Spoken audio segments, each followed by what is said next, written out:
This is a somewhat before picture. I actually forgot to take the picture before, and I've been thinning. Got all that so far. So I'm going through and just, I planted 3 seeds per spot, and I've got a lot of growth. So I'm just going through and thinning things.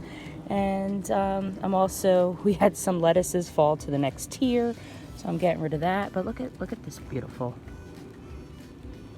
It's a week of salads, and I just went through and put all the peas, made sure they were all training up the cage. Next year I definitely have to be here to be able to train them up earlier in the year so that they don't all train onto each other. But maybe that's okay. If you've grown peas before, please comment down below and let me know. Then I'll stop stressing about it and just let nature take its course. Let's check out the GreenStalk leaf. Not doing as well. It was planted a week later, and it is in a somewhat shadier spot. So I'm going to thin this out. So if you see, for example, this bok choy, it's really only supposed to be 3 plants, and it's really doing so well. I need to thin that. But then something like, the romaine also needs to be thinned. Then something like the mesclun greens, I just let those overrun and just pick them when I want them. I think my new plan is to come out here every morning and just eat breakfast salad. And then I don't have to worry about making breakfast. So I'm going to thin this one up, and then I'll move on to the roots. I'm going to call this our first semi-official harvest. Other than what I've been eating as I water the last few days, and just, this morning I had a breakfast, and I had a breakfast salad just by picking the greens out of the GreenStalk. But I went through, we had planted right before we left for vacation, and we were gone for 2 weeks, so it's been just about 3 weeks now. So I wasn't home to thin everything when I should have, so I went through and I thinned, and I got rid of like some extra radishes that had gone crazy, and there's bok choy in here, there's spinach, there's endive, there's carrots and turnip and beet greens, there's arugula. Actually, I probably didn't thin the arugula, but any of the things, a bunch of different lettuces. Here's some bok choy. And then I actually did pick an onion, a green onion, which is actually from last year. You can see it's bulbous, not necessarily supposed to be. And then a chive. Now, my sister-in-law and I were just talking about how to tell if it's a chive versus an onion when you pick it. So if anyone has an idea, let me know. The onion definitely has more skin to it, but I think the chive may have also. Then I have this tiny little radish.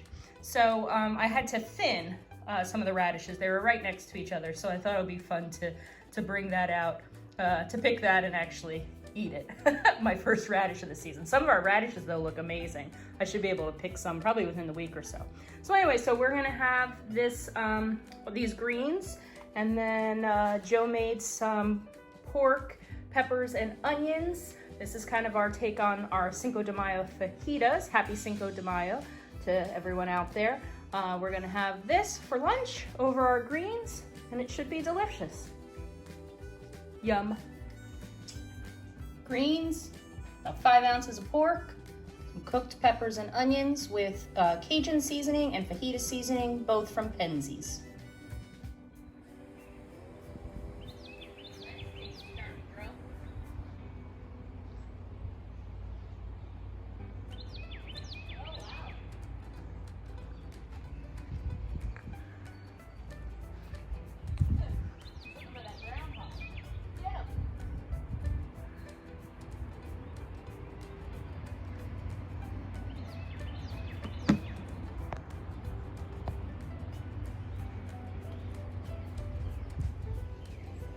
May 6th, Zone 6B, Central New Jersey. The irises are delightful. This is really the greatest we've ever seen them.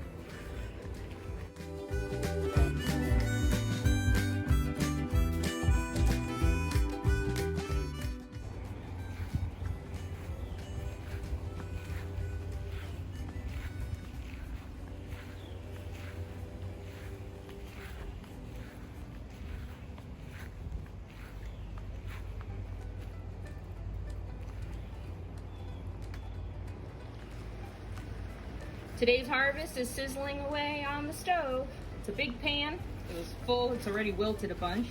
I just thinned out some of the, well, what was supposed to be baby greens that is kind of overgrown into regular sized greens, but we got radish greens and lots of arugula and some other mixed greens.